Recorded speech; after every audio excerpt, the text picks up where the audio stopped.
നമസ്കാരം. KCN വാർത്തകളിലേക്ക് സ്വാഗതം. പ്രധാന വാർത്തകൾ. ഇരുട്ട് വീഴുന്നതോടെ സ്വകാര്യ ബസ്സുകൾ സർവീസ് നിർത്തുന്നതും റെയിൽവേയുടെ അവഗണനയും യാത്രക്കാരെ വലയ്ക്കുന്നു. അധികൃതരോട് നിരവധി തവണ പ്രശ്നപരിഹാരത്തിന് ആവശ്യമുന്നയിച്ചെങ്കിലും ഫലം കണ്ടില്ലെന്ന് railway passengers association president KCN ന്യൂസിനോട്.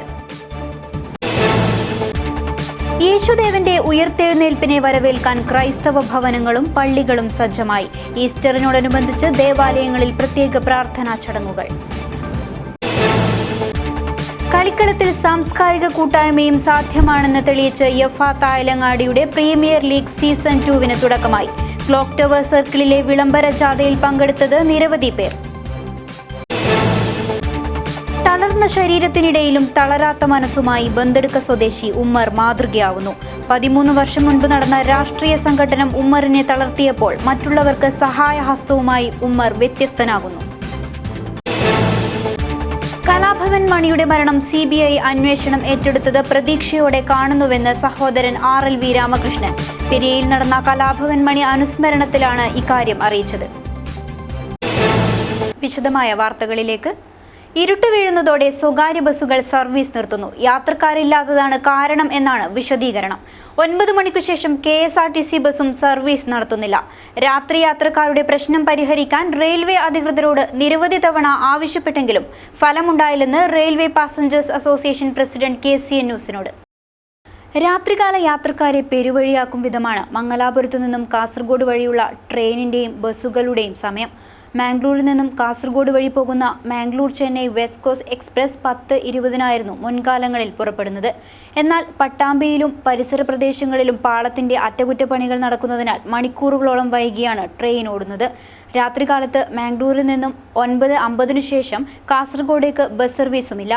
ഇതോടെ വലഞ്ഞത് മംഗലാപുരത്തെ സ്വകാര്യ ആശുപത്രികളിലും മറ്റുമെത്തി മടങ്ങിപ്പോകുന്ന യാത്രക്കാരാണ്. 9:50 KSRTC ബസ്സും കൂടി പുറപ്പെട്ടാൽ യാത്രക്കാരെല്ലാം പെരുവഴിയിലാകും.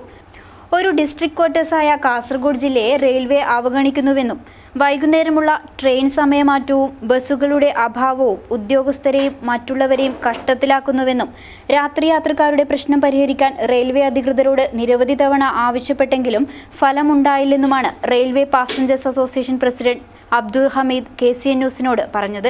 രാജധാനി എക്സ്പ്രസ് നിർത്തണമെന്ന് പറഞ്ഞിട്ട് പല പ്രാവശ്യം മറുപടി കൂട്ടി, അതായത് ഇപ്പം നിർത്തുന്നുണ്ട്, ഇപ്പം നിർത്തും, അടുത്ത മാസം നിർത്തുമെന്ന് പലപ്പോഴും പറഞ്ഞുകൊണ്ടായിരുന്നു. ഇപ്പോൾ അതും ആ പറയലും നിർത്തി. അങ്ങനെ അതില്ലാത്ത വലിയൊരു ബുദ്ധിമുട്ടാണ്.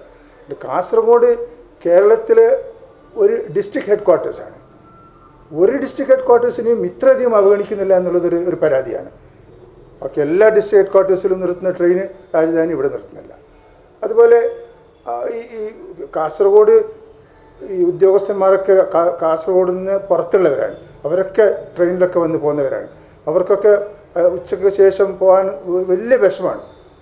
അതുകൊണ്ട് ഈ മലബാറിൻ്റെയും വെസ്റ്റ് കോസ്റ്റിൻ്റെയും ഇടയിൽ ഒരു ട്രെയിൻ വളരെ അത്യാവശ്യമായിട്ട് കൺസിഡർ ചെയ്യേണ്ടതാണ്.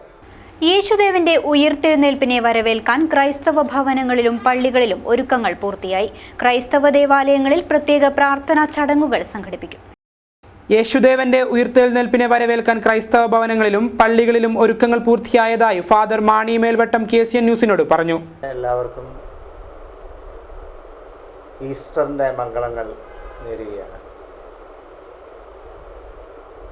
പ്രത്യാശയുടെ ഉത്സവം എന്നാണ് ഈസ്റ്ററിനെ വിളിക്കുന്നത്. തിരുനാളുകളൊക്കെ എന്നൊക്കെ ക്രിസ്ത്യാനികൾ തീർച്ചയായിട്ടും ഈസ്റ്ററിനെ വിശേഷിപ്പിക്കാറുണ്ട്. ഒരു കവിതയുടെ ശകലങ്ങൾ എങ്ങനെയാണ്: എല്ലാം നശിക്കലും ആശിക്കാനാവുകിൽ, എല്ലാം തകരിലും മോഹിക്കാനാവുകിൽ, എനിക്കെൻ്റെ തേവരെ വരമൊന്നും വേണ്ടായി. സത്യത്തിൽ മനുഷ്യൻ ഇന്ന് നിരാശയുടെയും പരാജയത്തിൻ്റെയും വക്കിലെത്തി നിൽക്കുകയാണ്.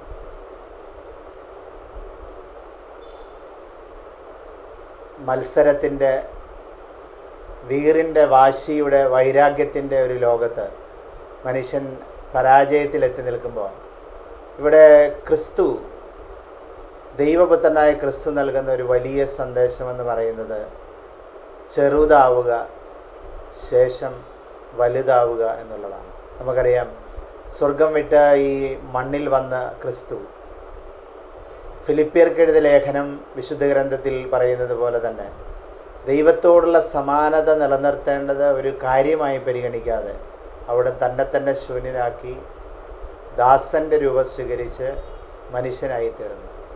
കളിക്കളത്തിൽ സാംസ്കാരിക കൂട്ടായ്മയും സാധ്യമാണെന്ന് തെളിയിച്ച് യഫ തായലങ്ങാടിയുടെ പ്രീമിയർ ലീഗ് സീസൺ 2 തുടക്കമായി.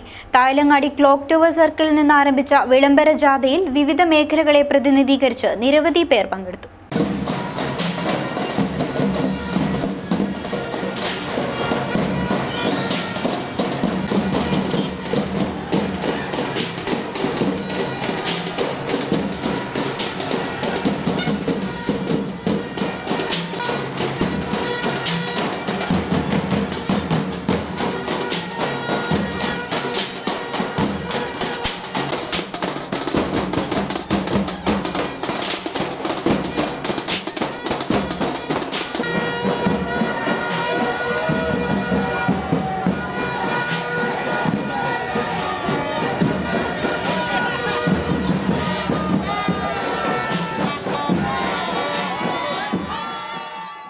തായലങ്ങാടി അൽ മദ്രസത്തുദ്ദീനിയ സ്കൂൾ ഗ്രൗണ്ടിൽ ശനിയാഴ്ച വൈകുന്നേരം ആരംഭിച്ച തായലങ്ങാടി സൗഹൃദ കൂട്ടായ്മയിൽ വിവിധ മേഖലകളിൽ വ്യക്തിമുദ്ര പതിപ്പിച്ചവരെയും മുതിർന്ന കായിക താരങ്ങളെയും ആദരിക്കും. 2 ദിവസങ്ങളിലായി നടക്കുന്ന സൗഹൃദ കൂട്ടായ്മയിൽ കലാസാംസ്കാരിക പരിപാടികളും ഒരുക്കിയിട്ടുണ്ട്. 1989 രൂപം കൊണ്ട യഫ തായലങ്ങാടിയുടെ പരിശീലന കളരിയിലൂടെ വളർന്നുവന്ന നിരവധി പ്രതിഭകൾ പ്രാദേശിക ദേശീയ ടീമുകളിൽ ഇടം നേടിയിട്ടുണ്ട്. കേരള ഫുട്ബോൾ അസോസിയേഷൻ ഭാരവാഹിയും കേരള ജൂനിയർ ടീം മാനേജറുമായ ഹാരിസ് തായലങ്ങാടിയടക്കം നിരവധി പ്രതിഭകളെ വാർത്തെടുത്ത യഫ തായലങ്ങാടിയുടെ പുതിയ ചുവടുവയ്പ്പിന് ഗൾഫ് രാജ്യങ്ങളിൽ നിന്നടക്കം പ്രദേശവാസികളുടെയും മുഴുവൻ പിന്തുണയുമുണ്ട്. തായലങ്ങാടി സൗഹൃദ കൂട്ടായ്മ ദുബായിൽ സംഘടിപ്പിച്ച ടൂർണമെന്റിൽ പങ്കെടുത്ത 6 ടീമുകൾ ശനി ഞായർ ദിവസങ്ങളിൽ നടക്കുന്ന പ്രീമിയർ ലീഗ് സീസൺ 2 ഏറ്റുമുട്ടുമെന്ന് ഭാരവാഹികൾ പറഞ്ഞു. 1989 രൂപം കൊണ്ട യഫ തായലങ്ങാടിയുടെ ആഭിമുഖ്യത്തിൽ നടത്തപ്പെടുന്ന യഫ പ്രീമിയർ ലീഗ് സീസൺ 2 ഇതിൽ ഉദ്ദേശിക്കുന്നത് നാടിൻ്റെ ഒരു കൂട്ടായ്മയാണ്. ക്രിക്കറ്റ് മേഖലയിലും ഫുട്ബോൾ മേഖലയിലും അതിൻ്റേതായ തനതായ ശൈലിയിൽ മുഖമുദ്ര പതിപ്പിച്ച ഒരു ക്ലബ്ബാണ് യഫ തായലങ്ങാടി. പല പ്രമുഖരായ കളിക്കാരെയും വാർത്തെടുത്ത ഒരു ക്ലബ്ബാണ് യഫ തായലങ്ങാടി. പൊതുസമൂഹത്തിലെ സമസ്ത ധാരകളെയും പരസ്പരം ബന്ധിപ്പിക്കാൻ സൗഹൃദ കൂട്ടായ്മകളിലൂടെ കഴിയുമെന്ന തിരിച്ചറിവ് പകരുകയാണ് യഫ തായലങ്ങാടി ലക്ഷ്യം വയ്ക്കുന്നത്. News desk KCN. തളർന്ന ശരീരത്തിനിടയിലും തളരാത്ത മനസ്സുമായി ബന്തെടുക്ക സ്വദേശി ഉമ്മർ മറ്റുള്ളവർക്ക് മാതൃകയാവുകയാണ്. 13 വർഷം മുൻപ് നടന്ന രാഷ്ട്രീയ സംഘടനം തന്റെ ശരീരം തളർത്തിയപ്പോൾ തന്റെ പോലുള്ള വ്യക്തികൾക്ക് സഹായഹസ്തവുമായി ഉമ്മർ വ്യത്യസ്തനാകുന്നു. ഉമ്മറിന്റെ ദൗത്യത്തിന് താങ്ങും തണലുമാകുന്നതാകട്ടെ ഭാര്യ ഹസീനയും. 13 വർഷം മുൻപ് നടന്ന ഒരു രാഷ്ട്രീയ സംഘടനമാണ് ബന്തെടുക്കയിലെ ഉമ്മർ എന്ന വ്യക്തിയുടെ ജീവിതത്തിന് മങ്ങലേൽപ്പിച്ചത്. നെഞ്ചിനു താഴേക്ക് തളർന്നുപോയ ആ മനുഷ്യന് പക്ഷേ തളരാത്ത ഒരു മനസ്സുണ്ട്. തികഞ്ഞ ഈശ്വര വിശ്വാസിയാണ് ഇപ്പോൾ ഉമ്മർ. തന്റെ ഇപ്പോഴത്തെ അവസ്ഥ ഈശ്വരന്റെ പരീക്ഷണമാണെന്നാണ് ഉമ്മർ വിശ്വസിക്കുന്നത്. സഹോദരങ്ങളും കുടുംബാംഗങ്ങളും ഒക്കെയുള്ള ഉമ്മറിന് ഏകാന്ത ജീവിതത്തിന് കൂട്ടായി ഭാര്യ ഹസീനയാണ് ഒപ്പമുള്ളത്. അന്യമതക്കാരിയായിരുന്ന ഹസീന ഉമ്മറിന്റെ അവസ്ഥ നേരിട്ടറിഞ്ഞാണ് ത്യാഗജീവിതം ഏറ്റെടുത്തത്. ബന്ധുക്കളിൽ നിന്നും സമുദായത്തിൽ നിന്നും എതിർപ്പുണ്ടായപ്പോൾ ഹസീനയെ വീട്ടിൽ നിന്നും ഇറക്കിവിട്ടു. എന്നാൽ തളർന്ന ശരീരത്തിനിടയിലും തന്നെപ്പോലെ വയ്യാത്ത വ്യക്തികളെ അന്വേഷിച്ച് കണ്ടെത്തി അവർക്ക് വേണ്ടുന്ന സഹായം എത്തിക്കുക എന്നതാണ് ഉമ്മറിന്റെ ഇപ്പോഴത്തെ ദൗത്യം. ഉമ്മറിന്റെ ആഗ്രഹത്തിന് കൂട്ടായി ഭാര്യയും ഒപ്പമുണ്ട്. തെങ്ങിൽ നിന്ന് വീണും ആക്സിഡന്റായും മറ്റും നട്ടെല്ല് തകർന്നവർക്കും തന്നെ കൊണ്ടാകുന്ന വിധത്തിലുള്ള സഹായം നൽകാൻ ഉമ്മർ സദാ സന്നദ്ധനാണ്. തളർന്ന ശരീരത്തിനിടയിലും തളരാത്ത മനസ്സുമായി ഉമ്മർ ഇന്നും സഹായഹസ്തവുമായി മുൻപിലുണ്ട്. ഉമ്മർ ഇപ്പോൾ ഉപയോഗിക്കുന്ന വാഹനം ഏറെ പഴക്കമുള്ളതാണ്. കാരുണ്യ പ്രവർത്തനങ്ങൾക്കായി ഉപയോഗിക്കുന്നതിനാൽ സാധന സാമഗ്രികൾ വയ്ക്കാനായി നല്ലൊരു വാഹനം വേണമെന്നാണ് ഉമ്മറിന്റെ ഇപ്പോഴത്തെ ആവശ്യം. ഞാനിപ്പം ഒരു അപകടത്തിൽപ്പെട്ട് 15 വർഷം മുമ്പ് അപകടത്തിൽപ്പെട്ട് എൻ്റെ സ്പൈനൽ കോഡ് തകർന്നു പോയി. അപ്പോൾ നമ്മളിങ്ങനെ ആദ്യം ശരിയാവുമെന്ന് കുറേ വിചാരിച്ചു, നല്ല പ്രതീക്ഷയൊക്കെ ഉണ്ടായിരുന്നു.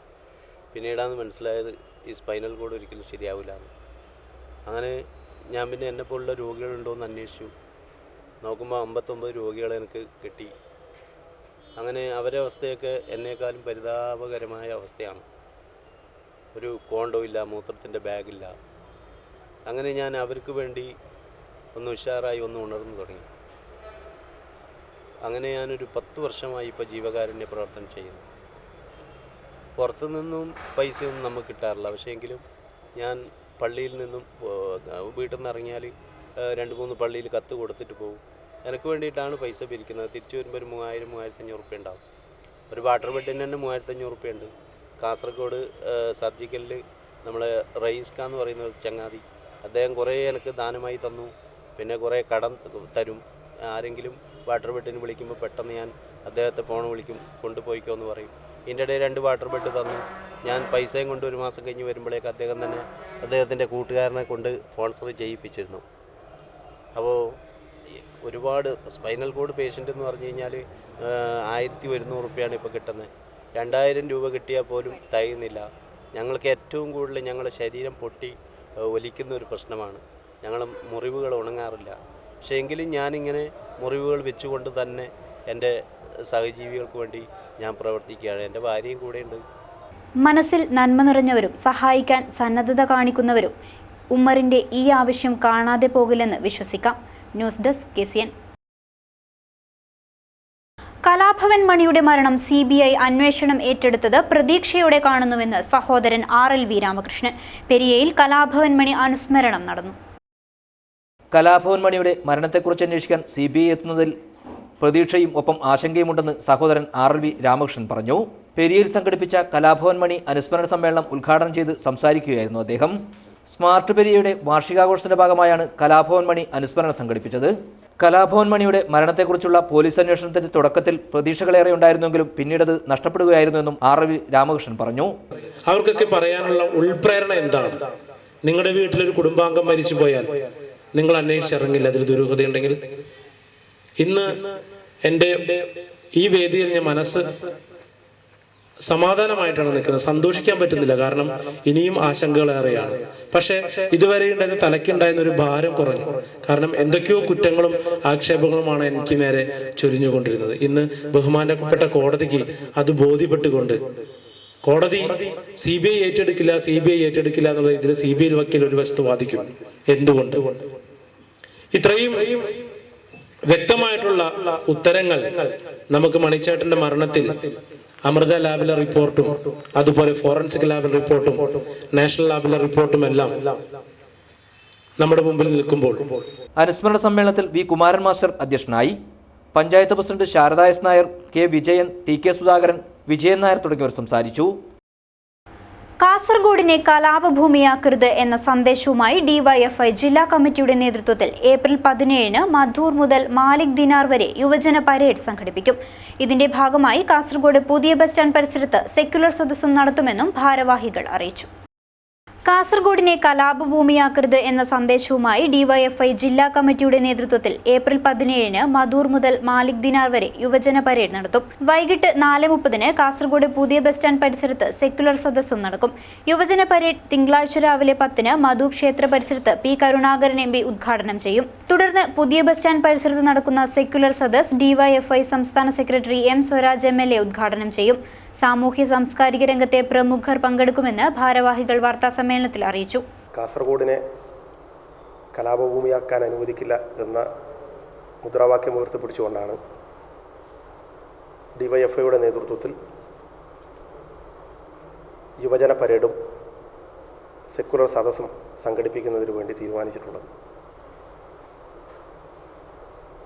ഈ ഏപ്രിൽ മാസം 17-ാം തീയതി തിങ്കളാഴ്ച മധൂർ മുതൽ മാലിക് ദിനാർ വരെ യുവജന പരേഡും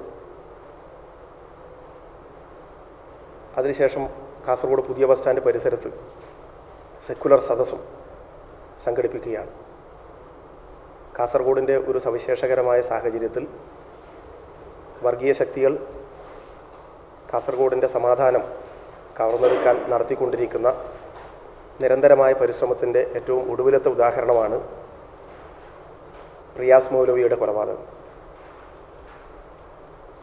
സമാധാനപൂർണ്ണമായിട്ടുള്ള സാമൂഹിക ജീവിതവുമായി ഈ നാടിനകത്തെ ജനങ്ങൾക്ക് മുന്നോട്ട് പോകാൻ സാധിക്കാത്ത വിധത്തിൽ പല ഘട്ടങ്ങളിലും ഭൂരിപക്ഷ ന്യൂനപക്ഷ വർഗീയ ശക്തികൾ കാസർഗോഡ് കലാപം വിതയ്ക്കുന്നതിന് വേണ്ടിയുള്ള കൊലപാതക പ്രവർത്തനങ്ങൾക്ക് നേതൃത്വം കൊടുത്തു വരികയാണ്.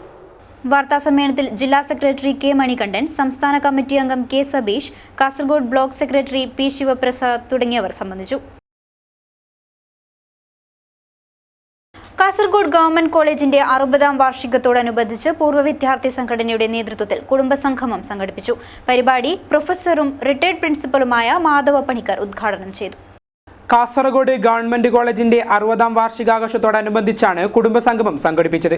പൂർവ്വ വിദ്യാർത്ഥി സംഘടനയുടെ നേതൃത്വത്തിൽ ഗവൺമെന്റ് കോളേജ് ഹാളിൽ നടന്ന പരിപാടി പ്രൊഫസറും റിട്ടയർഡ് പ്രിൻസിപ്പാളുമായ മാധവ പണിക്കർ ഉദ്ഘാടനം ചെയ്തു.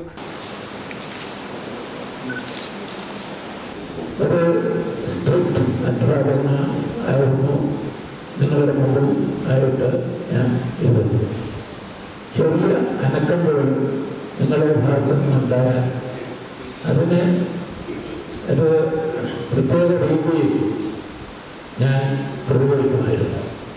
അത് ഒരു അധ്യാപകൻ എന്ന നിലയ്ക്ക് തൻ്റെ വിദ്യാർത്ഥികളെ ഏത് വിധത്തിലും നന്നാക്കി എടുക്കുവാനുള്ള ഒരു ദൗത്യമായിട്ട് കരുതിയിട്ടാണ് ഞാൻ ചെയ്തുകൊണ്ടിരുന്നത്.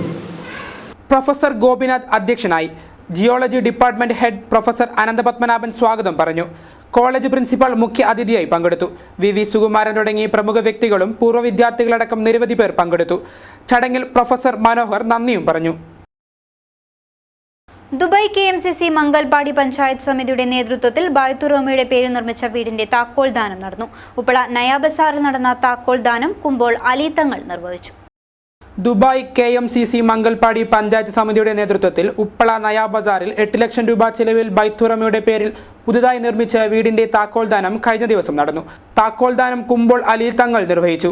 മുസ്ലിം യൂത്ത് ലീഗ് സംസ്ഥാന വൈസ് പ്രസിഡന്റ് ഇസ്മായിൽ വയനാട് മുഖ്യ പ്രഭാഷണം നടത്തി. തുടർന്ന് നടന്ന പൊതുസമ്മേളനം TA മൂസ ഉദ്ഘാടനം ചെയ്തു. MB യൂസഫ് അധ്യക്ഷത വഹിച്ചു. പരിപാടിയിൽ AKM അഷ്റഫ്, ഗോൾഡൻ റഹ്മാൻ, ഹംസ തൊട്ടിൽ, ഹനീഫ് കൽമട്ട, ഷുക്കൂർ ഹാജി, ഷാഹുൽ ഹമീദ് തുടങ്ങിയവർ സംബന്ധിച്ചു. 15 വർഷം പഴക്കമുള്ള വാഹനങ്ങൾ പിൻവലിക്കാനുള്ള നീക്കം ഉപേക്ഷിക്കണമെന്നാവശ്യപ്പെട്ട് അസോസിയേഷൻ ഓഫ് ഓട്ടോമൊബൈൽ വർക്കേഴ്സ് ജില്ലാ കമ്മിറ്റിയുടെ നേതൃത്വത്തിൽ ഏപ്രിൽ 18-ന് ഹെഡ് പോസ്റ്റ് ഓഫീസിന് മുന്നിൽ ധർണാ സമരം സംഘടിപ്പിക്കും. ഭാരവാഹികൾ വാർത്താ സമ്മേളനത്തിലാണ് ഇക്കാര്യം അറിയിച്ചത്. അസോസിയേഷൻ ഓഫ് ഓട്ടോമൊബൈൽ വർക്ക്ഷോപ്പ് ജില്ലാ കമ്മിറ്റിയുടെ നേതൃത്വത്തിലാണ് ഏപ്രിൽ 18-ന് ഹെഡ് പോസ്റ്റ് ഓഫീസിന് മുന്നിൽ ധർണ സംഘടിപ്പിക്കുന്നത്. 15 വർഷം പഴക്കമുള്ള വാഹനങ്ങൾ പിൻവലിക്കാനുള്ള നീക്കം പിൻവലിക്കുക, വർക്ക്ഷോപ്പുകളുടെ ലൈസൻസ് വ്യവസ്ഥകൾ ലഘൂകരിക്കുക തുടങ്ങിയ വിവിധ ആവശ്യങ്ങൾ ഉയർത്തിയാണ് ധർണ സംഘടിപ്പിക്കുന്നത്.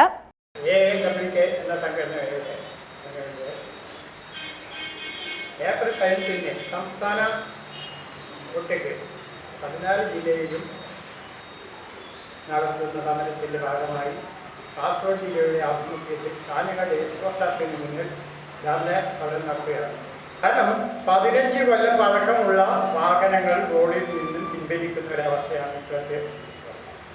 കാഞ്ഞങ്ങാട്ട് നടന്ന വാർത്താ സമ്മേളനത്തിൽ ജില്ലാ പ്രസിഡന്റ് A കുഞ്ഞിരാമൻ, സംസ്ഥാന vice president K Krishnan, joint secretary KV Ramachandran, treasurer Anilkumar തുടങ്ങിയവർ പങ്കെടുത്തു. ജലസംരക്ഷണ പ്രവർത്തനങ്ങൾക്ക് നേതൃത്വമേകി ഉപ്പിലിക്കൈ പുഴയോര സ്വയം സഹായ സംഘം പ്രവർത്തകർ. ഉപ്പിലിക്കൈ മാടം വേട്ടക്കുരുമകൻ ക്ഷേത്രക്കുളം ശുചീകരിച്ച് പ്രവർത്തകർ മാതൃകയായി. വേനൽ കടുത്തതോടെ പ്രദേശത്തെ ജലസ്രോതസ്സുകളെ പ്രയോജനപ്പെടുത്താനുള്ള പ്രവർത്തനങ്ങൾക്കാണ് പുഴയോര പുരുഷ സ്വയം സംഘം പ്രവർത്തകർ നേതൃത്വമേകുന്നത്.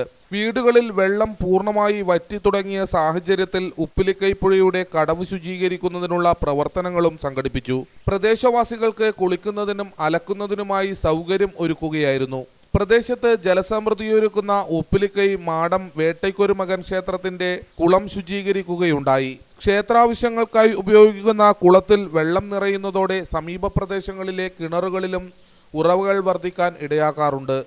സംഘത്തിന്റെ ഭാഗമായിട്ട് ഈ ഉപ്പിലിക്കൈ ഭാഗത്ത് പ്രധാന കുളിക്കടവിൽ വന്ന കടവ് കഴിഞ്ഞ ഞായറാഴ്ച സംഘത്തിന്റെ നേതൃത്വത്തിൽ വൃത്തിയാക്കിയിട്ടുണ്ട്. അതുപോലെ മറ്റു കാര്യങ്ങളൊക്കെ ഈ അറിഞ്ഞുകൊണ്ട് സംഘം ഇതുപോലുള്ള പ്രവൃത്തികൾ തുടർന്ന് മുമ്പോട്ട് പോകാൻ വേണ്ടി തന്നെയാണ് തീരുമാനം. അതുപോലെ ബാക്കിയുള്ള ഒരു പ്രധാനപ്പെട്ട ഒരു കാര്യം, നമ്മുടെ ഈ ഭാഗത്ത് കുടിവെള്ള പ്രശ്നം വളരെ രൂക്ഷമായിക്കൊണ്ടിരിക്കുന്ന അവസ്ഥയിലാണുള്ളത്. അപ്പോൾ അതിനും വേണ്ടി ശാസ്ത്രീയമായ പരിഹാരം കാണണം എന്നും കൂടി ഞങ്ങൾ ഈ അവസരത്തിൽ അറിയിക്കുകയാണ്. ശുചീകരണ പ്രവർത്തനങ്ങൾക്ക് പുരുഷ സ്വയം സംഘം secretary Karunakaran, president EV Sreedharan, TV Mohanan, EV Sureshan, EV Chandrasekharan Nair, C Rajan, P Ramakrishnan Nair തുടങ്ങിയവർ നേതൃത്വമേകി. ചിരപുരാതനമായ ആദിഞ്ഞാൽ ദർഗ ഷെരീഫ് ഉറൂസിന് തുടക്കമായി. ഇതിന്റെ ഭാഗമായി പതാക ഉയർത്തൽ ചടങ്ങും നടന്നു. ഇന്ത്യയിലെ ഇസ്ലാമിക ചരിത്രത്തിലെ ഇതിഹാസമായ സയ്യിദ് ഉമർ സമർഗന്ദി വലിയുല്ലാഹിയുടെ നാമധേയത്തിലാണ് ഉറൂസ് സംഘടിപ്പിക്കുന്നത്. നൂറ്റാണ്ടുകൾക്ക് മുമ്പ് ദുർഘടമായ സഞ്ചാരപഥങ്ങളിലൂടെ റഷ്യയിലെ സമർഗന്ദിൽ നിന്നും കടന്നുവന്ന് സ്വജീവിതത്തിലൂടെ ഇസ്ലാമിൻ്റെ ധാർമ്മിക മാനസിക മൂല്യങ്ങളെ ഉയർത്തിപ്പിടിച്ച മഹാനാണ് സയ്യിദ് ഉമർ സമർഗന്ദി വലിയുല്ലാഹി. വെള്ളിയാഴ്ച അതിഞ്ഞാൽ ദർഗയിൽ മകാം സിയാറത്തും പതാക ഉയർത്തലും നടന്നു. ഉറൂസ് കമ്മിറ്റി ചെയർമാൻ PM ഫാറൂഖ് പതാക ഉയർത്തി. ശനിയാഴ്ച രാത്രി 8:30 സിറാജുദ്ദീൻ അൽ ഖാസിമിയുടെ പ്രഭാഷണം നടക്കും. ഞായറാഴ്ച രാത്രി 8:30 ഹാഫിൾ കുമ്മനം നിസാമുദ്ദീൻ അസ്ഹരിയുടെ പ്രഭാഷണം നടക്കും. തുടർന്ന് ഷൈഖുന മുഹിയുദ്ദീൻ മുസ്ലിയാർ കൂട്ടുപ്രാർത്ഥനയ്ക്ക് നേതൃത്വമേകും. പ്രധാന വാർത്തകൾ വീണ്ടും. ഇരുട്ട് വീഴുന്നതോടെ സ്വകാര്യ ബസ്സുകൾ സർവീസ് നിർത്തുന്നതും റെയിൽവേയുടെ അവഗണനയും യാത്രക്കാരെ വലയ്ക്കുന്നു. അധികൃതരോട് നിരവധി തവണ പ്രശ്നപരിഹാരത്തിന് ആവശ്യമുന്നയിച്ചെങ്കിലും ഫലം കണ്ടില്ലെന്ന് railway passengers association president KCN ന്യൂസിനോട്. യേശുദേവന്റെ ഉയർത്തെഴുന്നേൽപ്പിനെ വരവേൽക്കാൻ ക്രൈസ്തവ ഭവനങ്ങളും പള്ളികളും സജ്ജമായി. ഈസ്റ്ററിനോടനുബന്ധിച്ച് ദേവാലയങ്ങളിൽ പ്രത്യേക പ്രാർത്ഥനാ ചടങ്ങുകൾ. കളിക്കളത്തിൽ സാംസ്കാരിക കൂട്ടായ്മയും സാധ്യമാണെന്ന് തെളിയിച്ച് യഫാത്ത അയലങ്ങാടിയുടെ പ്രീമിയർ ലീഗ് സീസൺ 2 തുടക്കമായി. ക്ലോക്ക് ടവർ സർക്കിളിലെ വിളംബര ജാഥയിൽ പങ്കെടുത്തത് നിരവധി പേർ. തളർന്ന ശരീരത്തിനിടയിലും തളരാത്ത മനസ്സുമായി ബന്തെടുക്ക സ്വദേശി ഉമ്മർ മാതൃകയാവുന്നു. 13 വർഷം മുൻപ് നടന്ന രാഷ്ട്രീയ സംഘടനം ഉമ്മറിനെ തളർത്തിയപ്പോൾ മറ്റുള്ളവർക്ക് സഹായഹസ്തവുമായി ഉമ്മർ വ്യത്യസ്തനാകുന്നു. കലാഭവൻ മണിയുടെ മരണം CBI അന്വേഷണം ഏറ്റെടുത്തത് പ്രതീക്ഷയോടെ കാണുന്നുവെന്ന് സഹോദരൻ RLV രാമകൃഷ്ണൻ. പെരിയയിൽ നടന്ന കലാഭവൻ മണി അനുസ്മരണത്തിലാണ് ഇക്കാര്യം അറിയിച്ചത്. വാർത്താ ബുള്ളറ്റിൻ പൂർണ്ണമാകുന്നു. നമസ്കാരം.